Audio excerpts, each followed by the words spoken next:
إن الحمد لله نحمده ونستعينه ونستغفره ونعوذ بالله من شرور أنفسنا ومن سيئات أعمالنا من يهده الله فلا مضل له ومن يضلل فلا هادي له وأشهد أن لا إله إلا الله وحده لا شريك له وأشهد أن محمدا عبده ورسوله يا أيها الذين آمنوا اتقوا الله حق تقاته ولا تموتن إلا وأنتم مسلمون يا أيها الناس اتقوا ربكم الذي خلقكم من نفس واحدة وخلق منها زوجها وبث منهما رجالا كثيرا ونساء واتقوا الله الذي تساءلون به والأرحام إن الله كان عليكم رقيبا يا أيها الذين آمنوا اتقوا الله وقولوا قولا سديدا يصلح لكم أعمالكم ويغفر لكم ذنوبكم ومن يطع الله ورسوله فقد فاز فوزا عظيما أما بعد فإن خير الحديث كتاب الله وخير الهدي هدي محمد صلى الله عليه وسلم وشر الأمور محدثاتها وكل محدثة بدعة وكل بدعة ضلالة وكل ضلالة في النار. أعوذ بالله السميع العليم من الشيطان الرجيم من همزه ونفخه ونفثه. بسم الله الرحمن الرحيم. هو الذي بعث في الأميين رسولا منهم يتلو عليهم آياته ويزكيهم ويعلمهم الكتاب والحكمة وإن كانوا من قبل لفي ضلال مبين. وقال تعالى يا أيها الذين آمنوا أطيعوا الله وأطيعوا الرسول ولا تبطلوا أعمالكم رب اشرح لي صدري ويسر لي أمري واحلل عقدة من لساني يفقهوا قولي سبحانك لا علم لنا إلا ما علمتنا إنك أنت العليم الحكيم. تمام قسم کی تعریفات، بڑائی، کبریائی، حمد و ستائش اس اللہ مالک الملک کے لیے لائق اور زیبا ہے، جس نے جنات اور انسان کو محض اپنی بندگی اور اپنی عبادت کے لیے پیدا فرمایا ہے۔ جنات اور انسان کی تخلیق کا واحد مقصد یہی ہے۔ اللہ تبارک و تعالیٰ نے فرمایا وما خلقت الجن والانس الا لیعبدون، کہ ہم نے جنات اور انسان کو محض اپنی بندگی اور اپنی عبادت کے لیے پیدا فرمایا ہے۔ حمد و ثنا کے بعد ارب ارب انگنت اور بے شمار درود و سلام ہو اس ہستی اقدس و مقدس پر جن کا نام نامی اسم گرامی محمد اکرم صلی اللہ علیہ وسلم ہے۔ وہ ذات مبارکہ مقدسہ مطہرہ کہ رب کائنات نے جنہیں رحمت کائنات بنا کر مبعوث کیا اور جن کے ذریعے سے اہل کائنات کی ہدایت اور رہنمائی کا بندوبست فرمایا۔ سامعین کرام، عزیزان گرامی، محترم بھائیوں، بزرگوں اور دوستوں اور پردہ نشین اسلامی ماں اور بہنوں، آج کا خطبہ جمعہ کا موضوع سخن ہے، وہ ہے اہل حدیث کا تعارف۔ اہل حدیث کیا ہے؟ اہل حدیث کون ہے؟ اہل حدیث کب سے ہیں؟ اہل حدیث کا منہج کیا ہے؟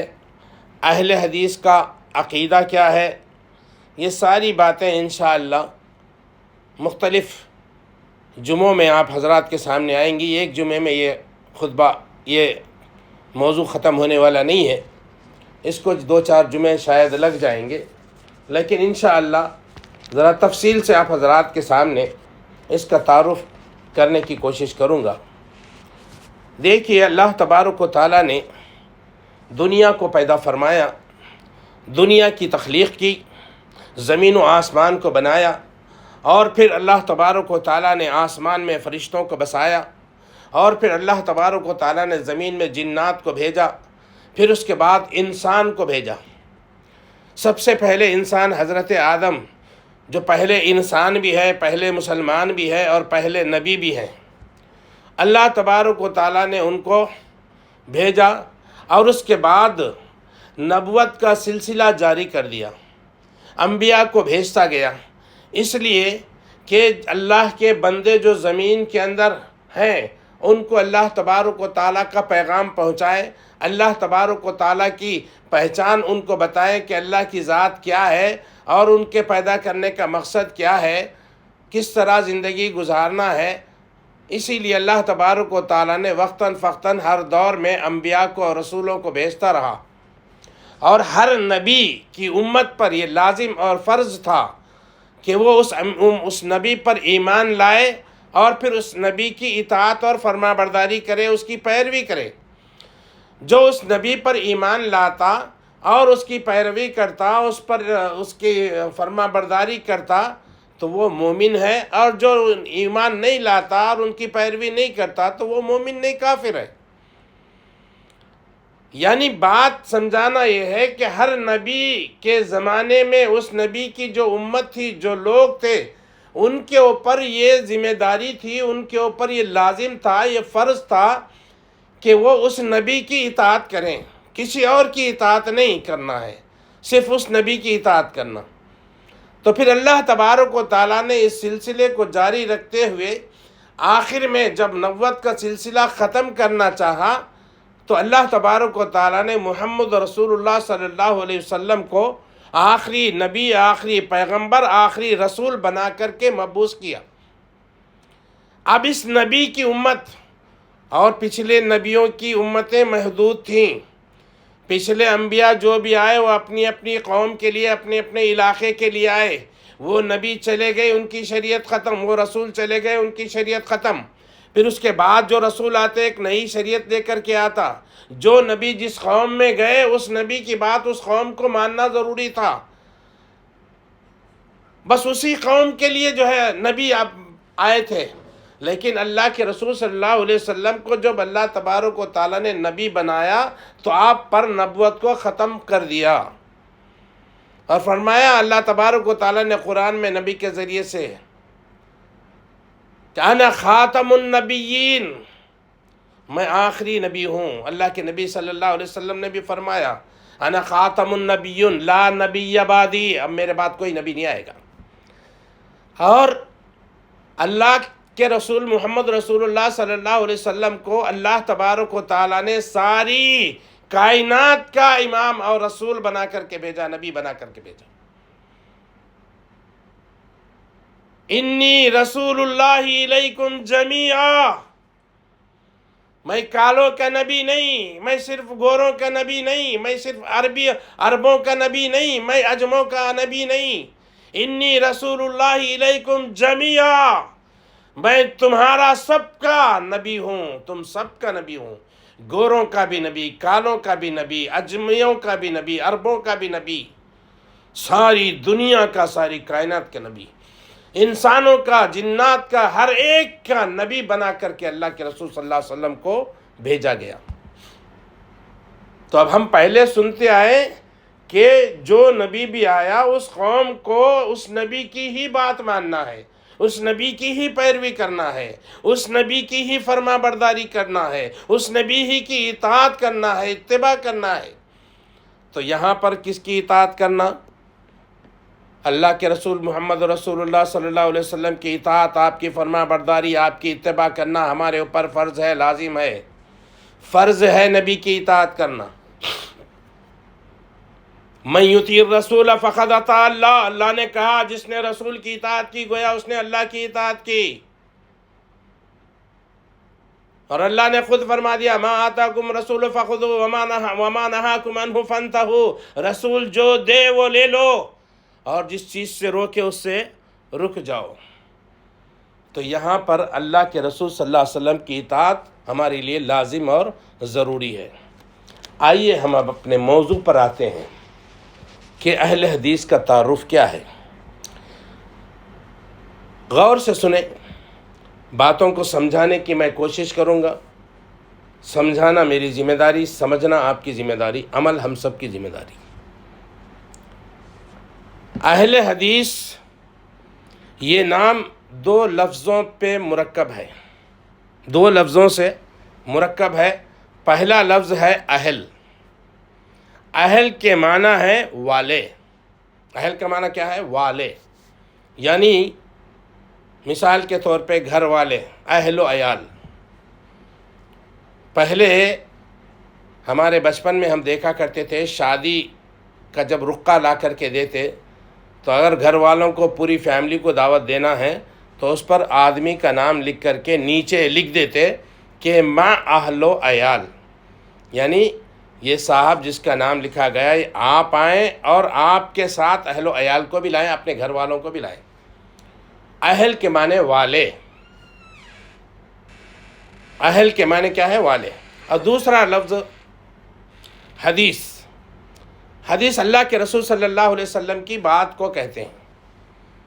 اللہ کے رسول صلی اللہ علیہ وسلم کی بات اور اللہ کے رسول صلی اللہ کی اور اللہ کے رسول کی بات کو حدیث کہا گیا۔ اب آپ کہیں گے کہ بھائی اللہ کے رسول صلی اللہ علیہ وسلم کی بات تو حدیث ہے، ہم جانتے ہیں، ہم مانتے ہیں، لیکن اللہ تبارک و تعالیٰ کی بات کو حدیث آپ کیسے کہہ سکتے ہیں؟ ہاں، کیونکہ اللہ تبارک و تعالیٰ نے قرآن کو بھی حدیث کہا ہے۔ قرآن کو بھی حدیث کہا۔ قرآن میں ایک جگہ نہیں، کئی مقامات پر اللہ تبارک و تعالیٰ نے قرآن کو حدیث کے نام سے یاد کیا،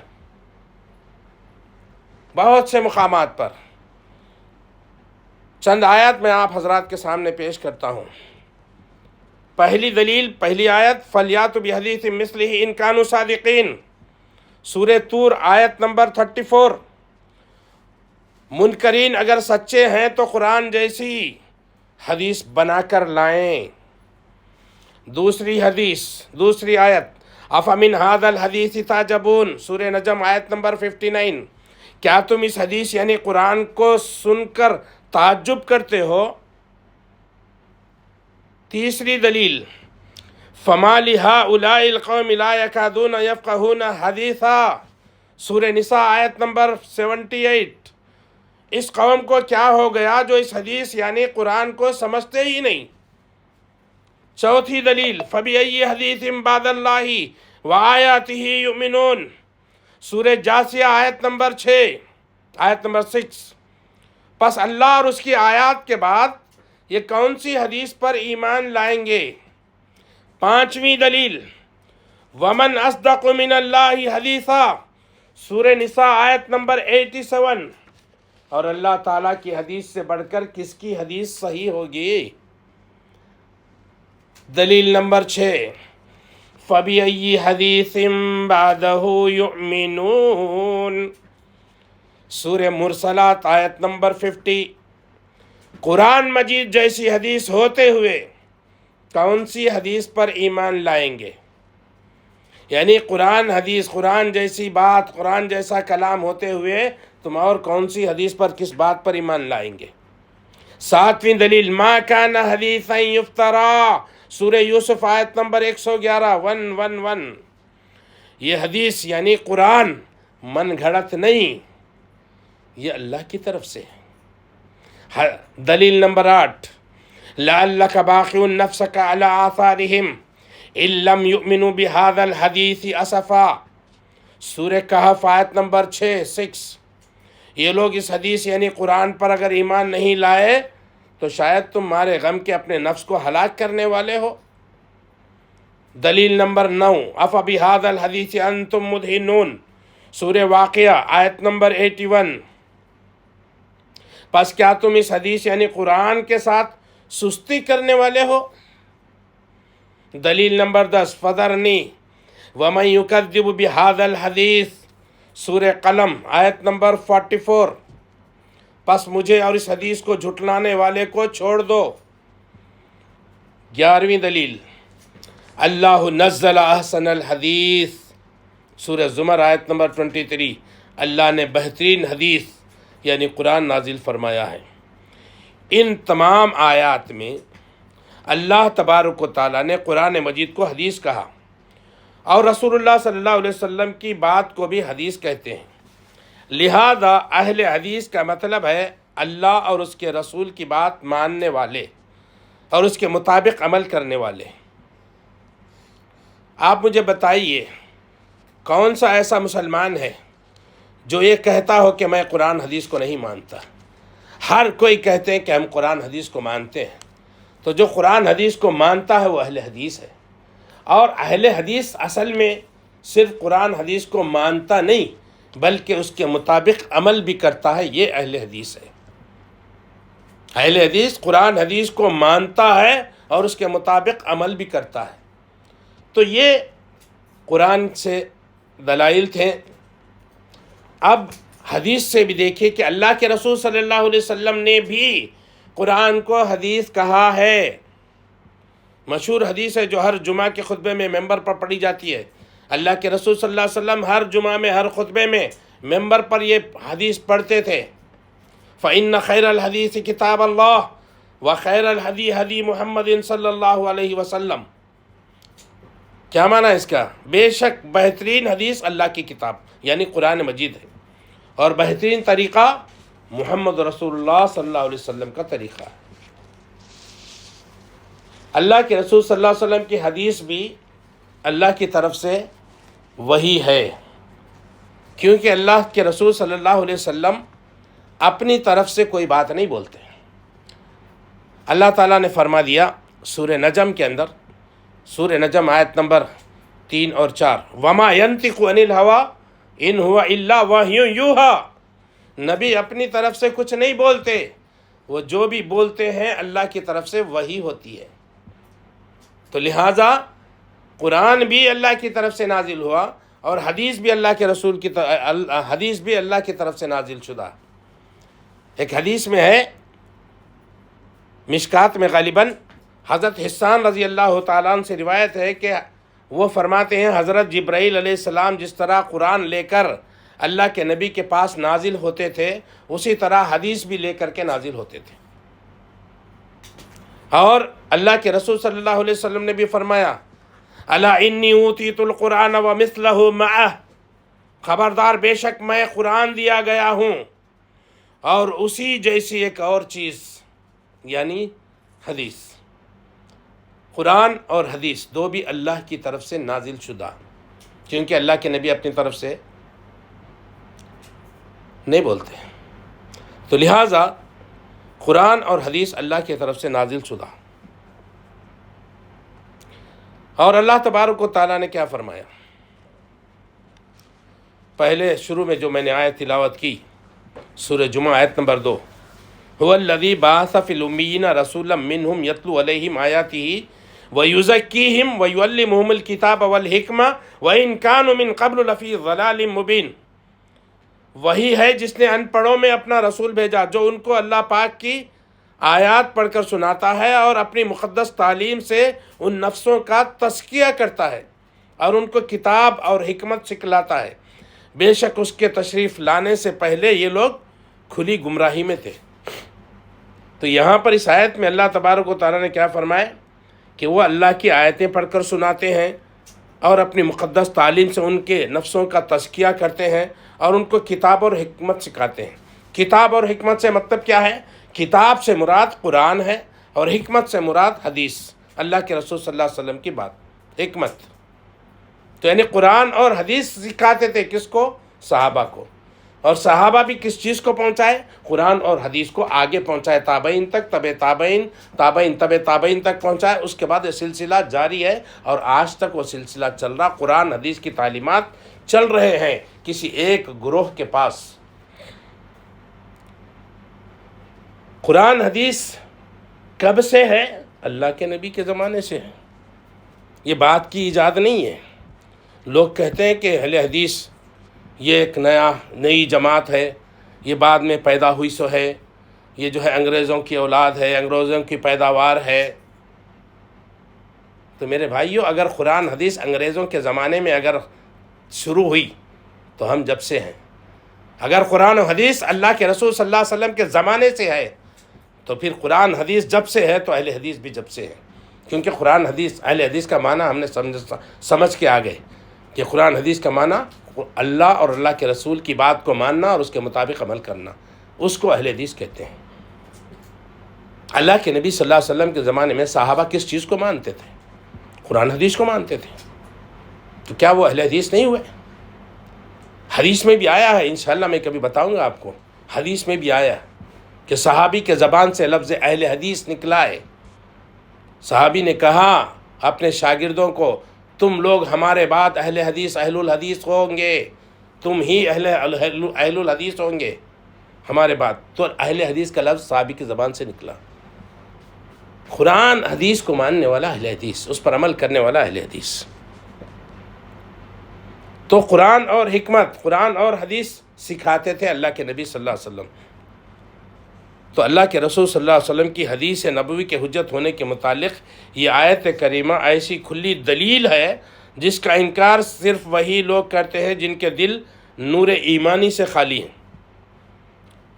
اور اس سے زیادہ واضح اور ایک آیت قرآن میں ہے، اللہ فرماتے ہیں انا انزلنا الیک الکتاب بالحق لتحکم بین الناس بما اراک اللہ، سورہ نساء آیت نمبر 105۔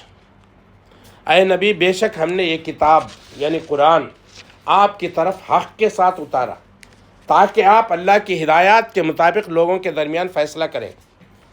ہاں، اللہ تبارک و تعالی حق کے ساتھ اس قرآن کو نازل فرمایا تاکہ اللہ کے رسول صلی اللہ علیہ وسلم اللہ تبارک و تعالیٰ کی ہدایات کے مطابق لوگوں کے درمیان فیصلہ کریں۔ اللہ کے نبی صلی اللہ علیہ وسلم لوگوں کے درمیان جو بھی فیصلہ کرتے، جو بھی بات لوگوں کو بتاتے، جو بھی عمل بتاتے، وہ اللہ کی طرف سے ہوتا، اللہ کی ہدایات کی طرف سے۔ اللہ کی جو ہدایت نبی کو ملتی ہے وہی ہدایات سے لوگوں کا فیصلہ کرتے، اپنی طرف سے فیصلہ نہیں کرتے۔ تو لہٰذا اہل حدیث یہی ہیں کہ جو بھی بات کرو، جو بھی عمل کرو، جو بھی فیصلہ کرو، قرآن حدیث کی روشنی میں کرو، تیسرا نہیں۔ اہل حدیث کے دو ہی اصول یاد رکھنا، اہل حدیث کے دو ہی اصول، قال اللہ و قال الرسول۔ تو اس طرح سے اس آیت کی روشنی میں امام رازی رحمہ اللہ وہ لکھتے ہیں کہ محققین امت نے فرمایا ہے کہ یہ آیت صاف طور سے بتا رہی ہے کہ اللہ کے رسول صلی اللہ علیہ وسلم سوائے وحی اور نص کے فیصلہ نہیں کرتے تھے۔ اللہ کی طرف سے جو وحی ہوتی وہی فیصلہ کرتے تھے، اس سے ہٹ کر کے کچھ نہیں کرتے تھے۔ اور وما ينطق عن الهوى ان هو الا وحی یوحی، تو یہ بھی بڑی دلیل ہے کہ اللہ کے رسول صلی اللہ علیہ وسلم اپنی طرف سے کچھ بھی نہیں بولتے، جو بھی بولتے ہیں اللہ کی طرف سے وہی ہوتی ہے۔ ہاں، اور ایک مشکات میں ایک حدیث ہے، جمہور محدثین کی اصطلاح میں لفظ حدیث اللہ کے رسول صلی اللہ علیہ وسلم کے قول، بات، فعل، کام اور تقریر پر بولا جاتا ہے۔ ہاں، مقدمہ، مشکات کے مقدمے میں یہ بات لکھی ہوئی ہے، حدیث نہیں ہے، مقدمے میں یہ بات لکھی ہوئی ہے کہ جمہور محدثین کی اصطلاح میں لفظ حدیث اللہ کے رسول صلی اللہ علیہ وسلم کے قول یعنی بات، فعل یعنی کام اور تقریر پر بولا جاتا ہے۔ ہاں، قول یعنی کہ اللہ کے رسول صلی اللہ علیہ وسلم کا فرمان، آپ کے زبان سے جو بات بولے وہ، اور قول یعنی اللہ کے رسول صلی اللہ علیہ وسلم نے جو عمل کیا اس کو قول کہا گیا، قولی۔ حدیث فعلی، حدیث قولی، حدیث تقریری۔ حدیث تقریری کیا ہے؟ یعنی اللہ کے رسول صلی اللہ علیہ وسلم کے سامنے کوئی صحابی کوئی ایسا عمل کرے، کوئی ایسی بات کرے جس کا اللہ کے رسول صلی اللہ علیہ وسلم نے نہیں کہا، لیکن اللہ کے رسول صلی اللہ علیہ وسلم اس کے عمل کو، صحابی کے عمل کو دیکھے اور منع نہیں کیے، خاموشی اختیار کیے۔ مثال کے طور پہ فجر کی سنتیں ہیں، فجر کی سنتیں فجر سے پہلے پڑھنا چاہیے، لیکن ایک صحابی فجر کی نماز کے بعد اللہ کے نبی صلی اللہ علیہ وسلم فجر کی نماز پڑھائے، پھر نماز کے بعد میں ایک صحابی اٹھ کے نماز پڑھنے لگے۔ وہ نماز پڑھنے کے بعد اللہ کے رسول صلی اللہ علیہ وسلم ان کو بلایا اور پوچھا، تم نے یہ کون سی نماز پڑھی؟ تم فجر کی نماز جو پڑھی ہمارے ساتھ جو پڑھی وہ ہے یا اب جو تم نے پڑھی وہ ہے؟ تو صحابی نے کہا، اللہ کے رسول صلی اللہ علیہ وسلم میں فجر سے پہلے والی سنت نہیں پڑھا تھا، اس لیے میں نے اب پڑھا۔ تو اللہ کے رسول صلی اللہ علیہ وسلم نے ان کو منع نہیں کیا اور کچھ نہیں بولا، خاموشی اختیار کی۔ تو لہٰذا اللہ کے رسول صلی اللہ علیہ وسلم کی خاموشی اس بات کی اجازت ہے کہ آپ وہ کام کر سکتے ہیں، وہ عمل کر سکتے ہیں، اجازت ہے اس طرح سے۔ تو یہ اہل حدیث، تو اہل حدیث کا یہی عمل ہے کہ جو اللہ کے رسول بولے وہی اسی پر جو ہے ہمارا عمل ہوتا ہے۔ تو لوگ جو ہے اہل حدیث کو طرح طرح کے جو ہے طعنے دیتے ہیں، طرح طرح سے جو ہے باتیں کرتے ہیں۔ جو مقلد حضرات ہیں وہ طرح طرح سے ان کو القاب دیتے ہیں، کہتے ہیں جی کیا کہتے ہیں، یہ وہابی ہیں، ان کو وہابی کہا جاتا۔ وہابی، یہ لوگ وہابی نام رکھ دیے، لیکن ان کو معلوم نہیں وہابی کیا ہوتا ہے، وہابی ہوتا کیا ہے اس کو معلوم نہیں ہے، وہابی رکھ دیے۔ یہ اس لیے وہابی رکھے کہ یہ لوگ جو ہے شیخ عبد الوہاب، محمد بن عبد الوہاب رحمہ اللہ، ان کی طرف ان کی نسبت کرتے ہیں، یہ ان کی پیداوار ہے، یہ ان کے مقلد ہیں، یا ان کے جو ہے ماننے والے ہیں۔ ایسی کوئی بات نہیں ہے۔ سب سے پہلی بات یہ ہے کہ ان کا نام کیا تھا وہ دیکھیے، ان کا نام محمد تھا، محمد بن عبد الوہاب۔ عبد الوہاب ان کے باپ کا نام، عبد الوہاب ان کے باپ کا نام۔ تو باپ کے نام پہ لوگ نسبت کر رہے ہیں، جب ان کی طرف نسبت کرنا تو محمد کے نام سے نسبت کرو، محمدی بولو۔ تو محمدی اس لیے نہیں بولتے کہ اگر محمدی ہم ان کو بولیں گے تو یہ محمد صلی اللہ علیہ وسلم کی طرف نسبت ہو جاتی، لہٰذا وہابی کہہ دو۔ اور وہابی کیا ہے، وہابی کا معنی کیا ہے یہ بھی نہیں معلوم ان کو۔ وہابی کا معنی، وہاب اللہ کا نام ہے، وہاب اللہ کا نام، عبد الوہاب وہاب کا بندہ، وہاب اللہ کا نام ہے۔ وہابی کا معنی کیا ہے، اللہ والا، وہاب والے، اللہ والے۔ وہاب کون ہے، اللہ ہے، اللہ والے۔ الحمدللہ ہم وہابی ہیں، ہم اللہ والے ہیں، آپ اچھا نام دیا ہمارے کو، ہم ہیں اہل حدیث۔ لیکن تم نے یہ نام رکھا ہے تو اس کا معنی بھی اہل حدیث ہی نکلتا، کیونکہ ہم قرآن حدیث کو ماننے، ہم اللہ کو ماننے والے، اللہ کے رسول کو ماننے والے، اللہ رسول کی بات کو ماننے والے۔ تو وہابی کا مطلب اللہ والے، ہم اللہ والے ہیں الحمدللہ۔ اور کیا کرتے ہیں، یہ غیر مقلد ہیں، غیر مقلد ان کا نام دیا گیا۔ غیر مقلد، غیر مقلد کا معنی بھی نہیں سمجھے، رکھ دیے یہ لوگ نام۔ غیر مقلد کا معنی کیا ہے، یہ تقلید نہیں کرنے والے، تقلید نہیں کرنے والے کو غیر مقلد کہتے ہیں، اور تقلید کرنے والے کو مقلد کہا جاتا ہے۔ الحمدللہ ہم تقلید کرنے والے نہیں ہیں، ہم تقلید کو غلط سمجھتے ہیں، ہم تقلید کو برا مانتے ہیں، برا سمجھتے ہیں۔ کیوں؟ کیونکہ اللہ نے قرآن میں تقلید کرنے کا حکم نہیں دیا، اللہ کے رسول صلی اللہ علیہ وسلم نے حدیث میں تقلید کرنے کا حکم نہیں دیا۔ اللہ نے جہاں پہ بھی قرآن میں فرمایا یا ایھا الذین آمنوا اطیعوا اللہ واطیعوا الرسول ولا تبطلوا اعمالکم، اے ایمان والو اللہ کی اطاعت کرو، اللہ کے رسول کی اطاعت کرو، اور اپنے اعمال کو ضائع اور برباد مت کرو۔ کیا معنی اعمال کو ضائع برباد مت کرو؟ اللہ کی اطاعت کرو، اللہ کے رسول کی اطاعت کرو، اور ان دونوں سے کو چھوڑ کر کسی تیسرے کی اطاعت کریں گے تو تمہارے عمل ضائع اور برباد ہو جائیں گے، غارت ہو جائیں گے۔ اللہ رسول کی اطاعت، کسی اور کی اطاعت نہیں۔ تو ہم اللہ رسول کی اطاعت کرنے والے، تحقیق کر کے عمل کرنے والے، تحقیق کر کے بات کو لینے والے، تحقیق سے عمل کرنے والے، محقق کہہ سکتے ہیں ہمارے کو، مقلد نہیں۔ ہم مقلد نہیں ہیں، ہم غیر مقلد ہیں۔ آپ نے صحیح کہا کہ غیر مقلد، ہم جو ہے متبع رسول ہیں، ہم مقلد نہیں، ہم متبع رسول ہیں، رسول اللہ صلی اللہ علیہ وسلم کی اطاعت اتباع کرنے والے۔ غیر مقلد نام دیا آپ نے، ہم تقلید کرنے والے نہیں ہیں، ٹھیک ہے۔ اور کیا کہتے ہیں، بعض چھتیس گڑھ یا کسی اور علاقوں میں نے سنا کہ وہاں پر اہل حدیثوں کو 24 نمبر کہتے ہیں کہ یہ 24 نمبر کے ہیں۔ تو الحمدللہ 24 نمبر بھی صحیح نمبر دیا انہوں نے، کیونکہ سونا جو ہوتا ہے 24 کیرٹ کا وہ خالص سونا ہوتا ہے، پیور گولڈ اگر ہے تو وہ 24 کیرٹس کا، 24 کیرٹ کا، 18 کیرٹ 21 کیرٹ نہیں بولے لوگ، 24 کیرٹ بولے، صحیح بولے، کیونکہ ہمارے اندر ملاوٹ نہیں ہے۔ 24 کیرٹ کے سونے میں ملاوٹ نہیں ہوتی، 21 کیرٹ کے اس میں ملاوٹ ہوتی، 22 کیرٹ میں ملاوٹ ہوتی، 18 کیرٹ میں ملاوٹ رہتی، لیکن 24 کیرٹ میں ملاوٹ نہیں ہوتی۔ اہل حدیثوں میں بھی قرآن حدیث کے ساتھ کسی اور چیز کی ملاوٹ نہیں ہوتی۔ سمجھ میں آ رہی بات؟ تو یہ ہے. اب یہ مقلدین حضرات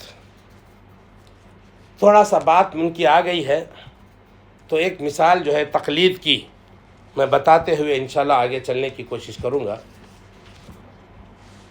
ایک مثال ہے، چند لوگ جو ہے، چند حضرات رات میں ایک مقام پر پہنچے، سفر میں نکلے، رات میں کسی ایک مقام پہ پہنچے، تو وہاں پر ان کو نماز پڑھنا تھا، اور نماز پڑھنے کے لیے قبلے کا علم نہیں تھا کہ قبلہ کدھر ہے، معلوم نہیں تھا. تو لہٰذا امام صاحب نے اندازے سے ایک طرف رخ کر کے نماز پڑھا دی، نماز پڑھ لیے.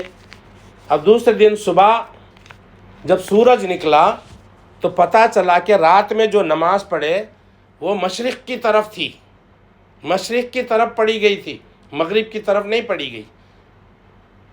قبلہ مغرب کی طرف ہے اور مشرق کی طرف قبلہ نہیں ہے. غلط نماز جو ہے، مطلب غلط سمت میں نماز پڑھ لیے، لیکن لا علمی میں پڑھ لیے، انشاءاللہ وہ نماز ہو جائے گی. لیکن ظہر کا وقت جب آیا تو لوگ جو ہے پھر مشرق کی طرف ہی رخ کر کے کھڑے ہو گئے نماز پڑھنے کے لیے. اب ان میں سے کسی نے کہا، علم والے نے، تھوڑا علم تھا بیچارے کے پاس، اس نے کہا کہ بھائی دیکھو، رات میں ہم نے جو نماز پڑھی اس طرف وہ لا علمی میں پڑھی، ہمارے کو قبلہ نہیں معلوم تھا، ہم غلطی سے پڑھ لیے، لیکن اب سورج روشن ہے، ہمارے کو اچھا معلوم ہو رہا کہ قبلہ کدھر ہے، پھر بھی ہم اس طرف نماز پڑھیں کیسا؟ تو کہا کہ نہیں، رات میں امام صاحب اس طرف پڑھائے ہیں تو لہٰذا اسی طرف پڑھیں گے. یعنی کہ امام کی بات کو وہ رد نہیں کرتے، امام جو بھی کرا وہ اچھا کرو یا غلط کرو. تقلید کا معنی یہی ہے، امام کی بات کو، یعنی غیر نبی کی بات کو آنکھ بند کر کے تسلیم کر لینا. وہ قرآن حدیث سے ثابت ہو یا نہ ہو، اس کو تسلیم کر لیتے، اس پر عمل کرتے. یہ تقلید کی ایک مثال ہے. تو بہرحال اللہ تبارک و تعالی ہمیں تقلید سے بچائے. تو اسی طرح سے جب حدیث معلوم نہیں تھی تو امام کی بات پر عمل کرتے رہے، کوئی حرج نہیں. معلوم نہیں تھا، آپ امام صاحب بتا رہے، وہ علم والے ہیں، وہ بتا رہے، آپ علم کرتے رہے، کیونکہ آپ کو حدیث نہیں ملی، حدیث کا علم نہیں تھا، کرتے رہے. مگر جب حدیث رسول مل جائے تو فوراً امام کی بات چھوڑ کر حدیث رسول پر عمل کرنا چاہیے. ہاں، حدیث مل گئی تو حدیث پر عمل کرنا، امام کی بات کو چھوڑ دینا. اگر حدیث کے خلاف ہے امام کی بات تو امام کا طریقہ چھوڑ کر رسول اللہ صلی اللہ علیہ وسلم کا طریقہ اختیار کرنا چاہیے. یہی صحیح راستہ ہے، اور مسلک اہل حدیث بھی یہی ہے کہ ہر حال میں رسول اللہ صلی اللہ علیہ وسلم کی حدیث کو ترجیح دی جاتی ہے، کسی شخصیت کی بات کو ترجیح نہیں دی جاتی. ہاں، کسی شخصیت کی بات اگر اللہ کے رسول سے، اللہ اور اللہ کے رسول کی بات سے ملتی ہے تو اس کی بات کو لیا جاتا ہے، اس کے سر آنکھوں پہ رکھ کر کے لیں گے. لیکن قرآن اور حدیث کے خلاف اگر ان کا عمل ہے، کوئی بڑے سے بڑا عالم کیوں نہ ہو، بڑے سے بڑا امام کیوں نہ ہو، اگر قرآن حدیث سے ہٹ کر کے ہے تو اہل حدیث اس کی بات کو نہیں لیتے، قرآن حدیث کو لیتے ہیں. کہ محمد سے وفا تو نے تو ہم تیرے ہیں، کہ محمد سے وفا تو نے تو ہم تیرے ہیں، یہ جہاں چیز ہے کیا لوح و قلم تیرے ہیں. منفیت ایک ہے اس قوم کی، نقصان بھی ایک ہی سب کا نبی، دین بھی ایمان بھی ایک، حرم پاک بھی اللہ بھی قرآن بھی ایک، کیا بڑی بات تھی ہوتے جو مسلمان بھی ایک. مسلمان ایک نہیں ہے آج، مسلمان جماعتوں میں بن گئے، مسلمان فرقوں میں بٹ گئے، مسلمان اپنے نام رکھ لیے، گروپ کے نام رکھ لیے. کوئی حنفی کہتا، کوئی شافعی، کوئی مالکی، کوئی حنبلی، کوئی شیعہ، کوئی سنی، کوئی دیوبندی، کوئی بریلوی، کوئی اہل حدیث. آپ اس کا معنی دیکھیے نا، اہل حدیث کا معنی تو ہم سمجھ کے آئے ہیں. اب آپ دیکھیے حنفی کا معنی کیا ہے. حنفی کے معنی یعنی کہ امام ابو حنیفہ رحمۃ اللہ علیہ کو ماننے والے. مالکی کا معنی امام مالک رحمۃ اللہ علیہ کو ماننے والے. شافعی کا معنی امام شافعی رحمۃ اللہ علیہ کو ماننے والے. حنبلی کا معنی امام احمد بن حنبل رحمۃ اللہ علیہ کو ماننے والے. تو کیا اللہ تبارک و تعالیٰ قرآن میں یا اللہ کے رسول صلی اللہ علیہ وسلم حدیث میں ان چاروں کا نام لیا ہے؟ پوری قرآن پڑھ کے دیکھیے آپ، ان چاروں کا نام آپ کو ملے گا نہیں، حدیث میں ان چاروں کا نام ملے گا نہیں، لیکن ہم ان کو امام مانتے ہیں، قرآن حدیث میں نام ان کا نہیں ہے، لیکن یہ بڑے علماء ہیں، بڑے ائمہ ہیں، علم والے ہیں، ہم ان کو مانتے ہیں، ان کو تسلیم کرتے ہیں، اماموں کو مانتے ہیں، لیکن اس طرح نہیں مانتے جس طرح لوگ مانتے ہیں۔ ہم مانتے ہیں کہ یہ علم والے ہیں، یہ امام ہیں، انہوں نے علم حاصل کیا، انہوں نے جو ہے علم کو لوگوں تک پہنچایا، لیکن ہم اس طرح نہیں مانتے جس طرح سے لوگ مانتے ہیں کہ بھائی ہم ان کی بات ہی ہمارے لیے حجت ہے، قرآن حدیث حجت نہیں، ایسی بات نہیں، ہمارے لیے قرآن اور حدیث ہی حجت ہے۔ امام ابو حنیفہ رحمۃ اللہ علیہ کی بات اگر قرآن حدیث سے مل رہی تو سر آنکھوں پہ ان کی بات کو مانتے ہیں۔ امام مالک کی بات قرآن حدیث سے ملتی ہے تو امام مالک کی بات بھی مانتے ہیں۔ امام شافعی کی بات اگر قرآن حدیث سے ملتی ہے تو ان کی بات بھی مانتے ہیں۔ امام احمد بن حنبل کی بات قرآن حدیث سے ملتی ہے تو امام احمد بن حنبل کی بات بھی ہم مانتے ہیں۔ ہم مانتے ہیں لیکن شرط کے ساتھ مانتے ہیں۔ اللہ نے قرآن میں فرمایا سورہ نساء کے اندر، یا ایھا الذین آمنوا اطیعوا اللہ واطیعوا الرسول واولی الامر منکم فإن تنازعتم فی شیء فردوہ الی اللہ والرسول۔ اے ایمان والو، اللہ کی اطاعت کرو، اللہ کے رسول کی اطاعت کرو۔ فإن تنازعتم فی شیء فردوہ الی اللہ والرسول ان کنتم، اعوذ باللہ من الشیطان الرجیم، یا ایھا الذین آمنوا اطیعوا اللہ واطیعوا الرسول فإن تنازعتم فی شیء فردوہ الی اللہ والرسول۔ آیت، یا ایھا الذین آمنوا اطیعوا اللہ واطیعوا الرسول واولی الامر منکم فإن تنازعتم فی شیء فردوہ الی اللہ والرسول۔ اے ایمان والو، اللہ کی اطاعت کرو، اللہ کے رسول کی اطاعت کرو، اور اپنے امراء کی، اپنے حاکم کی۔ اگر تمہارے بیچ اگر کوئی تنازع آ گیا، کوئی جھگڑا آ گیا، کوئی اختلاف آ گیا تو اس کو اللہ کی طرف پھیرو، اللہ کے رسول کی طرف پھیرو۔ اس آیت میں اللہ تبارک و تعالیٰ نے واضح طور پہ بتا دیا کہ اللہ کی اطاعت کرنا ہے، اللہ کے رسول کی اطاعت کرنا ہے۔ جب اللہ کی اطاعت کی بات آئی تو اللہ تعالیٰ نے کہا کہ اطیعوا اللہ، لفظ اطیع کو لگایا، اور جب رسول اللہ صلی اللہ علیہ وسلم کی اطاعت کی بات کی تو وہاں پر بھی لفظ اطیع کو لگایا، اطیعوا الرسول۔